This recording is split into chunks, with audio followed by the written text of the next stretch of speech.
عندي سؤال او حتى اتنين، هتيجي البركة ليه والمين؟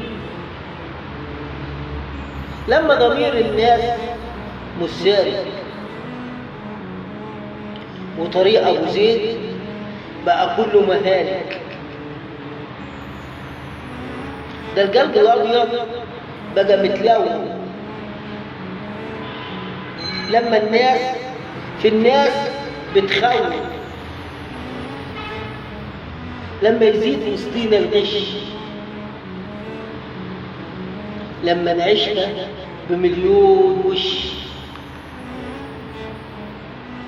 لما ميزان الحق يميل، لما نشوف للعدل بديل، لما تكون الناس غاوية التضليل، لما تشوف التافه عالي ويبقى الناجح هو ذليل، لما مزال الشر يطب، لما يضيع من بيننا الحب، يبقى هتيجي البركة ازاي؟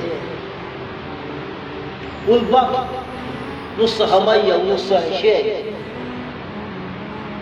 يمكن تيجي البركة بدعوة، جايز بكرة جايز بعد، أو يمكن حتى العام الجاي. سلام.